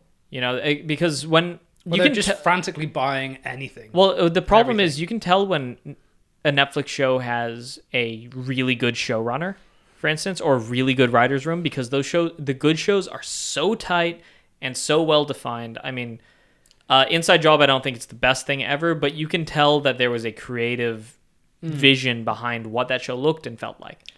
And the cast is good. BoJack Horseman, same deal. Yeah. F is for Family. F is for Family has I personally think it's just okay. But it feels like somebody had a vision to execute. And that was all Bill Burr, right? Yeah, that was Bill Burr. Whereas like 90% of the stuff on Netflix's catalog, it just feels like somebody said in passing, like, "Hey, you know what it sounds like? It sounds like remember how I have all those terrible movie ideas? Mm-hmm. It sounds like somebody just like heard one and said like, "Hey, why the fuck not? Let's do it." Yeah. With the last point, I think you have to bring up like Shonda Rhimes and someone like what she made with like Bridgerton. Or because she fully has those visions and she's had like so much success. I have a lot of thoughts on Bridgerton, but you're also not the audience for that. Which one is Bridgerton? That's the period piece that's very like scandalous and sexy. Mm-hmm. Oh, but it's done by the woman that did like Grey's Anatomy. Yeah, Inventing Anna. I don't know. I don't like her stuff, to be honest. You're not the demographic. I don't get it. Yeah. Well, it's not just not the demographic. Like there's just a lot of thoughts that I don't even want to get into right now, just because I don't want to spend 20 minutes talking about fucking Bridgerton. That's like why. TV schlock. I mean, I get it if you like it, but it's basically a soap opera. It's porn without the sex. Yeah. Same level of acting. Yeah, I'm not a fan. I'm not a fan of those kinds of things. If I'm going to watch that kind of thing, it has to be like very, very specific. Let's segue. When do you have to go? I was going to go like 5 o'clock and it's like 4:40. Okay. 20 minutes. Okay. So, I would like to then good segue from this is I've been thinking a lot recently about like a couple of TV shows that I really want to go back and rewatch, but it's such a big time commitment now. Bridgerton. No, so you go from like the second run through is way better than the first. How do you now decide? There's so much content, right? How do you now decide whether? I feel kind of bad going back and rewatching stuff because there's so much new stuff that might be good that I also could watch. So what are TV shows, specifically TV shows, that you would or do want to go back and rewatch? Because if you're thinking about going back and rewatching Lost, how many seasons is that? Like 8 seasons. It's I never watched 22 episodes each season. It's like an hour each episode. That's and the payoff's not really all there. It's a huge chunk of your life to go back and rewatch then. So what warrants the rewatch? Well, so like for instance, I can speak here on the topic of like Naruto or Dragon Ball Z, right? Those are when you talk about like bloated episode lengths. Naruto's got fucking 800 episodes. Like it's a lot. And you can find lists where people cut it down, right? Where people say, "Oh yeah, remove episodes 250 through 300. You just literally don't need them." Or watch like 10 minutes of this episode and 10 minutes of that episode, and you've kind of like patched in the blanks of the story. Yeah. And I'm sure a list like that must exist for a show like Lost or like old network shows where, you had a 26 episode order. Each one was an hour long, and they filmed them week to week. Like X-Files. Yeah, I kind of want to go back and watch X-Files. Actually, you can definitely find lists for X-Files since it's Monster of the Week format. Yeah. Like that.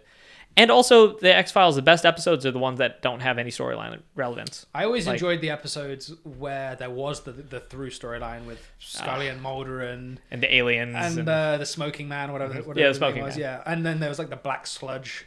Yeah. I liked those ones. Yeah, but the Monster of the Week ones are just so much fun. And like for me, like Supernatural, similar thing there. I mean, what is that? 20 seasons? How many seasons? 15 seasons? 15 seasons. Oh, speaking of Supernatural, I really didn't like the show that much. But there is an episode, I think in season 10 or 11 called Baby that I didn't you like absolutely the show, but I watched every episode. No, Mick used to watch it all the time. Okay. So I just like Mick, my brother watched it all the time. So like I picked it up by osmosis. Watch the episode Baby. I think it's season 11. I'll link it in the description, but that is one of the best. That's easily the best episode of that show, and it's one of the best episodes of like CW TV at the very least. Well, Netflix has that new show, The Baby. Do you know about this? I know the Boss Baby. Was it Da Baby? That's a musician. He's way better. But He's a convertible. Go on, what are you saying? no, that was all I was gonna ask. I was wondering if you knew about it. No idea. Okay, it's like a horror movie. It's a thriller, Oh, or maybe even a TV show. All right. Yeah, that's what I got there. So shows that I am thinking about going back and rewatching is Rome is one of them. Rome's good. It's only 2 seasons. Not seen it. Yeah. Oh, it's really good. Watch it. It's really fun. Really good. It's like. I still have to watch Band of Brothers first. Oh which my I'm not god! gonna How have you watch. not watched Band of Brothers yet? Tell me when you're so watching that so good. I can like arrive at your house with ice cream and marshmallows and Yeah. comfort food because you're gonna need it. What is it? 10 episodes? 8 episodes? It's 10, I think. 10 episodes? It's some of the best content ever made. Yeah. It's so good. And then you It's should no watch Pacific. Bridgerton. And then you actually now's a good time to watch it because The third series is coming out. Series is coming out about the Air Force. I think we mentioned that last episode, right? How have you not watched that? It's so good. That I rewatch every other year. I'd say it's fantastic. Yeah. And I end up after that. You've lived with these like really real feeling characters because they're based on real people. And it's just done so well that whenever I stop watching it, I don't really know what to do with my time. I'm like, well, I don't really want to watch anything else. I just want to spend more time with these really interesting characters. Rewatching movies. I mean, I'll watch Jurassic Park anytime. Specifically that's just TV shows, though. Oh yeah, because it's more of an investment. Because the time, yeah. Yeah. Yeah. I mean, yeah, Rome 2 seasons, Not 10 bad. episodes a piece, I think. Really, really good. If anyone's interested in the actual history of Rome, it does a pretty good job of that. Not terrible. Yeah. Mad Men, 22 episodes a season, 26 episodes a season. It's good. You still haven't watched it. I still haven't watched Mad Men. I think the problem that I have with this conversation is like I genuinely prefer shorter shows. Like I like when a show ends. I like when you have like 26 episodes and they're half an hour each, and by the end of it you feel like, okay, I'm good. I could do with more of them, but they haven't gotten annoying yet. Yeah, if somebody suggests me a TV show that I haven't seen before and I look at it and it's 10 seasons long, I'm probably not going to watch it. Yeah. Yeah. That's a daunting thing to commit to and work through. Wait, you're telling me you don't rewatch The Young and the Restless like once a year? I don't know what that is. It's a soap opera. Oh. It ran for like 30 years. Oh, wow. Yeah. I had another one that I've been thinking about rewatching. Did I write it down? I mean, I would rewatch a show if it meant I got to like watch it with someone else, and if it meant I hadn't watched it in long enough that I forget what happened. Yeah. So like Dexter, I just watched this like the second part of it. I would rewatch the beginning because it's been a long time since I watched that first series. Yeah. Most of it's good. And I wish I could watch Search Party again for the first time. Yeah. Yeah, Search From the Party first just time, twists. Is that the a one weird about the actors that are actually... show. No. No. Oh, no, okay. Which one's What are Search you Party? talking about? I don't think I haven't seen Search Party. I'm thinking of the one where the guy from Silicon Valley with the glasses who believes in Satan. He's like one of the main actors in it, and he's I Oh, like that's that Party actor. Down. yeah, I'm thinking Yeah. about Party Down. Watch Party Down. New season's coming out. New season of Party Down is it wrapped filming. So another show I just remembered, another show that I really want to go back and rewatch at some point is Twin Peaks. Ooh, yeah. Old Watch. seasons Not and the seen new. it. Have you seen the new one? Nope, I haven't seen them. Season 3 of Twin Peaks is phenomenal. Yeah. Yeah, no. Also, soundtrack is done by Trent Reznor of Nine Inch Nails. Huh. Yeah, Cool. Oh, interesting. yeah. Well, Also when the great new visuals. Umbrella Academy comes out, I would want to restart it again because it's been a while. And then that soundtrack's amazing. That second season kind of left me with a bad taste in my mouth. That's I what mean, I like all the JFK stuff Yeah, the comic because did that it was so much. interesting, and I really liked 11/22/64. Oh yeah, That was amazing. you just The like TV show? yeah. What is that? You go. Who was the head actor who did that? Was I don't know the James actor. Franco? Yeah, it's James Franco, but it was a Stephen King novel. Oh, It- I've never read Incredible a single story. Stephen King. I haven't He- read a single Oh, you'd Stephen like King it. book. Yeah. He time travels back to the day before Kennedy is shot. Yeah, it's a neat story. And that's all what the second season of Umbrella Academy is about too. Oh, really? The book was I don't know. I'm a huge fan of the Umbrella Academy comics, and they kind of sucked the like interesting pulpy visuals out of it.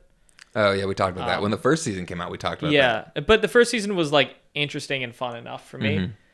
For like Vanya's costume is so boring in the show compared to her comic outfit. All of like Luther is literally supposed to be a tiny human head on a giant like apes, like a gorilla's body. Yeah. And he just wears a jacket and he's slightly hairy.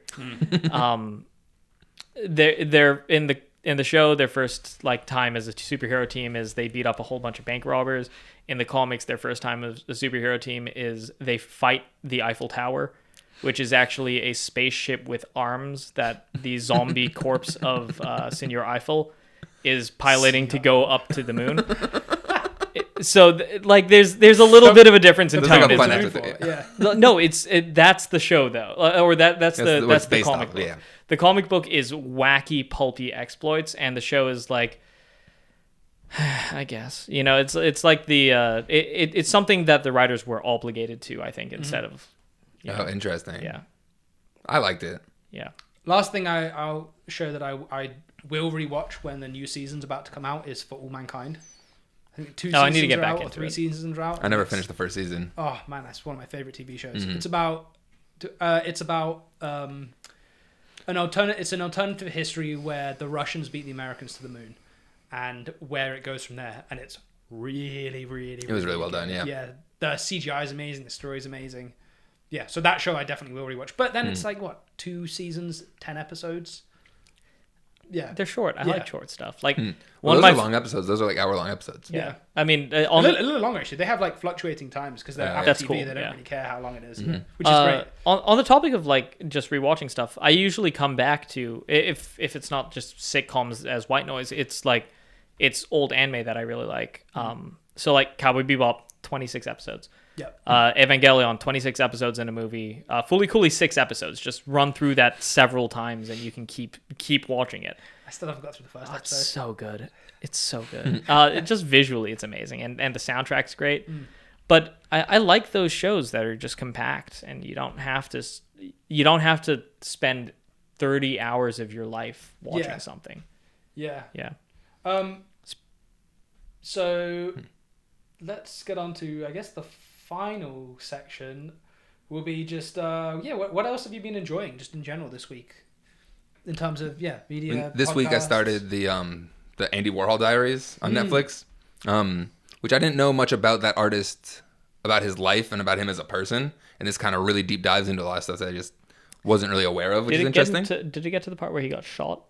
Well, so Andy Warhol started keeping a diary after he got shot. After he got shot. And this is some of like his only. I mean, people consider his diaries to be artwork because he published it. I didn't know he got shot. He got shot by Valerie Solanas.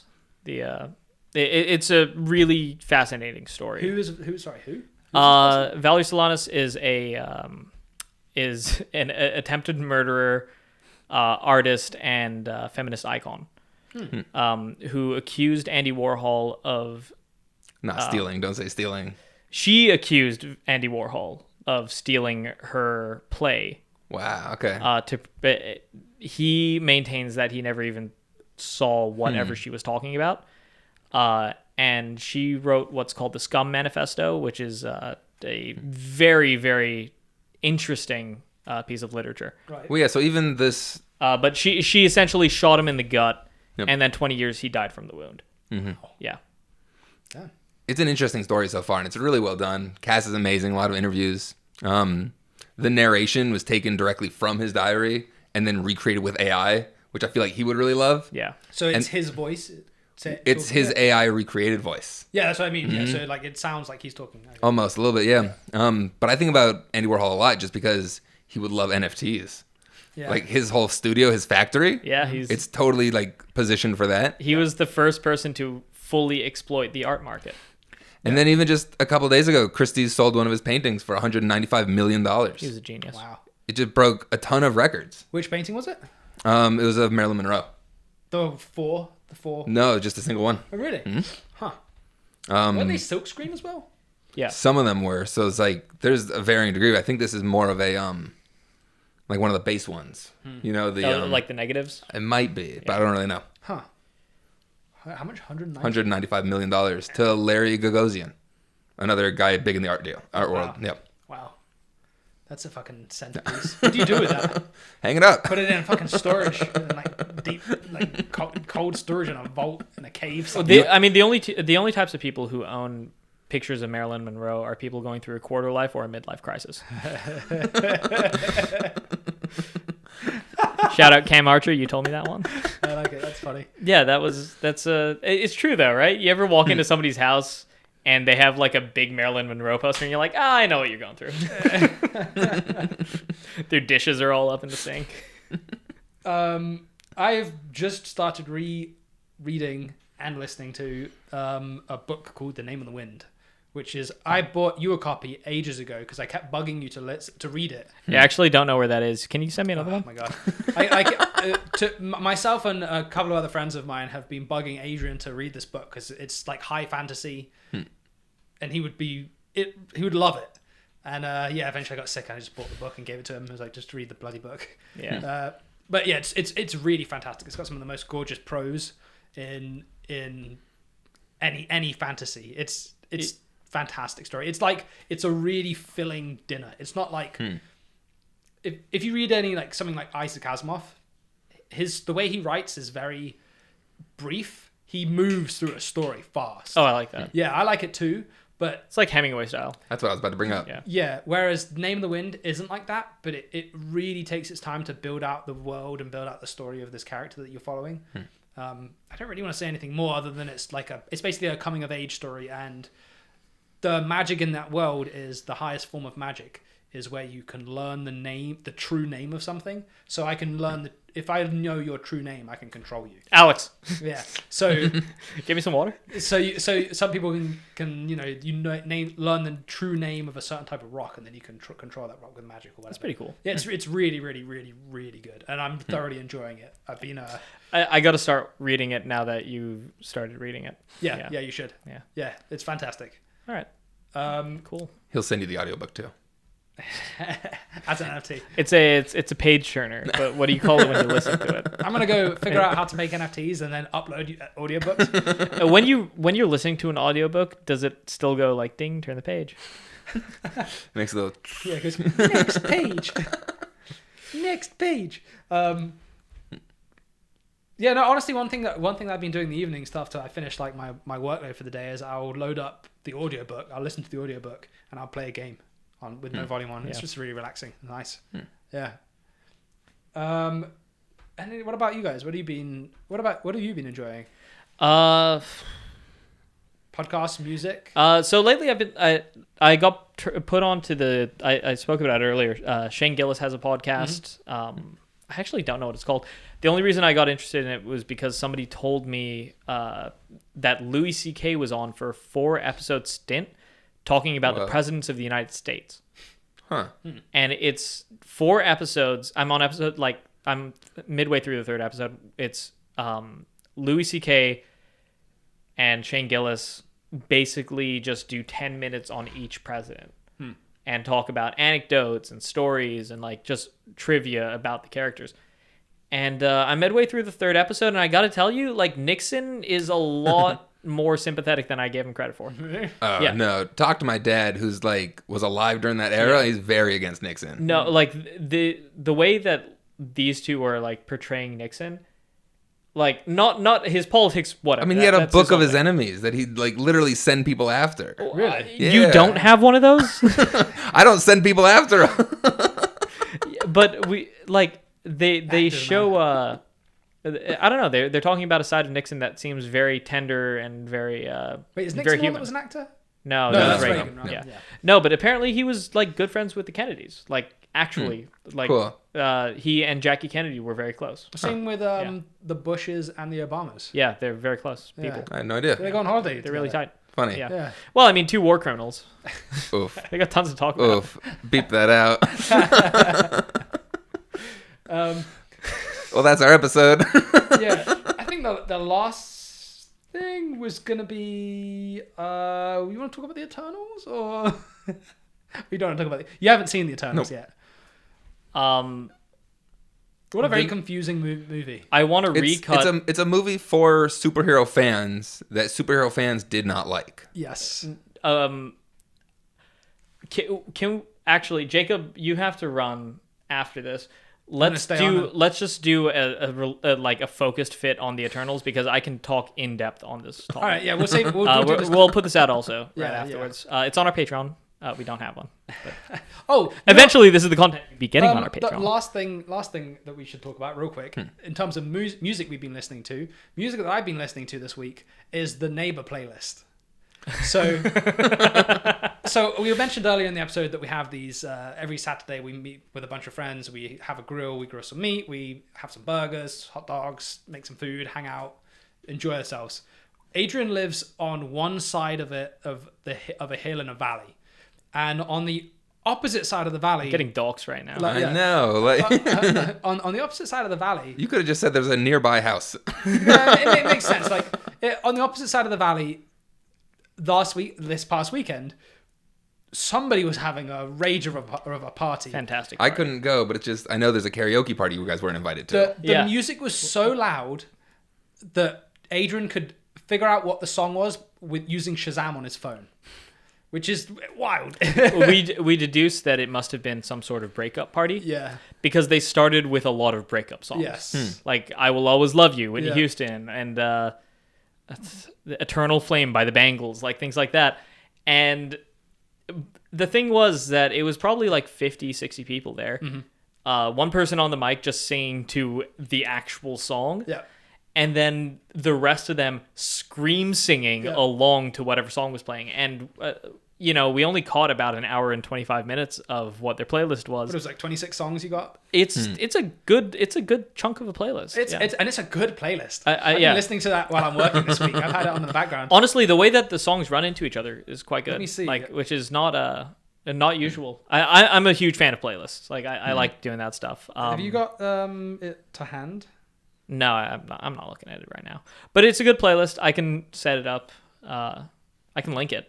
Yeah, link it. Description. Link it, yeah, definitely, because that's a fun playlist, like 80s and 90s and 70s, sort of like old hits, old disco hits. I mean, they have the Ronettes on there. That's like 60s. Oh yeah.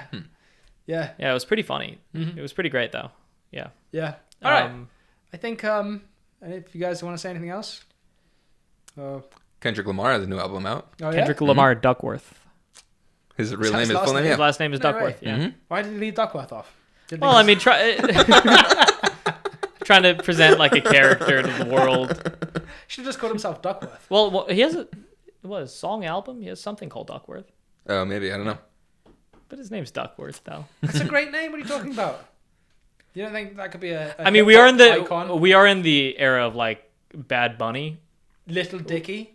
You Oh, sorry, Little Dicky? I mean, he's like Could be not called in the Ducky. spotlight right now. He should rebrand himself then. Yeah. Duckworth. I need more music from him. Lil Dicky. Little Lil yeah. Dicky. Yeah. We had Yeah. that TV show, right? Yep. Dave. It was pretty. Second season out too. That was good. The last That's episode right. of the first season was just difficult for me to get through. Oh, that was good. That was really It good. was really hard. That was a great series. Really? Yeah. Why was it difficult to get through? Third season got renewed also, so there's gonna be more. Wow. It was really difficult because the first half of it is hilarious, and then the second Yep. half is just like balls grippingly awkward. Oh, really quick to wrap it up. I'm not talking about the Fantastic Four. No. quick to wrap it up. if perchance you play Destiny, there's the seasonal raid at the moment is, what is it, Vow? Vow of the Disciple came out with the Witch Queen. Yeah, and you can get no one. This is gonna make any sense to anyone else. I'm but confused. There's a ghost, which is basically a little ball that floats around and helps you out, do things, go back to your ship. To get a secret ghost, you have to discover lore, and then in the middle of the raid, there's a puzzle. For you Americans out there, he's saying lore, not law. Yeah, there's a puzzle in the middle of the raid. And Beginning of the raid. Adrian and I were trying to figure out how to solve the puzzle the other day. We looked it up online, and what is online is wrong. Yeah, it's completely wrong. Yeah, completely wrong. Alex had asked me, like, how did people even figure this out? And basically, there's a symbol called enter, there's a symbol called commune, and then there's a symbol called kill. Well, there's 20 different symbols, Yeah. each with a specific name, and it's a big open room, and the symbols are on one side of multiple pillars in the room. And then you go into a side room, and there are other symbols that you have to decipher to figure out what to do with the symbols in the other room. Yeah. So there will be two that have a sigil called enter next to them. There's one that has a commune symbol and one that has a kill symbol. Mm-hmm. And the guides online all say that you have to, when any symbol that says enter above it, you have to punch. And commune is you have to... And commune you have to interact with, and then kill is you have to shoot it. Yeah. But every guide that says punch was like, oh, it's really hard because like you have to, the punch timer doesn't work properly. You don't punch it, you just stand next to it. Yeah. It says enter, you're just supposed to enter it. It has nothing to do with punching. So what you do, we can do it with two people. One person activates whatever the one that needs to be activated. The other person shoots the one that needs to be shot, and then you both go and stand next to the ones you have to stand next to. Yeah, you literally just stand next to it. There's no problem. Yep. So if anybody plays Destiny, here's a little tip. Yep. Yeah. Can't wait to try it out. Well, and the funny thing is that when you when people find this kind of stuff out, it's usually by like brute forcing it and like rubber bands chewing gum kind of thing. Yeah. And I think what happened was the people that first figured this out and started proliferating the information probably said like it worked when we punched it. So you have to punch it too. Also, that's the only way we know how it works. People that are figuring this out, they're going in 6-man teams. Yeah. So two people are standing by the two things that need to be stood by, and they're punching it. Yeah. And they go, so it worked. So it must work. Yeah. It must only work that way. But it's not working because of the punching. It's working because of the standing. And the punching is actually the thing that's preventing it from working, which is why people think there's a glitch. Mm-hmm. People are like, it only works like 20% of the time. And it's really fickle. No, just don't punch it because the punching registers as you shooting it. Just stand next to it. Yeah. So go get your raid title. Yep. Good luck to all the Destiners out there. Guardian games are on right now. Yep. Enjoy your platinum medals. Gotta grind them out. Go Titans. Hunters can suck it. Yeah, that's true. Yeah. Totally. This is the Destiny podcast. So yeah, I think thanks for everyone for listening this far. Mm-hmm. We're gonna keep making podcasts, trying them out. If there's anything you want us to talk about specifically, let us know. DM those two. Yep. Oh, just or him, or comment on the podcast on Twitter or whatever you want to do. YouTube has an open comment forum. Mm-hmm.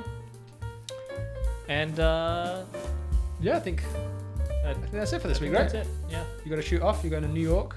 Yeah. I got to pack. Yep. Yeah. I got to leave tomorrow morning at 5 a.m. Yeah. So in like 1997, Roger Corman got the license to do Fantastic Four. No. Off.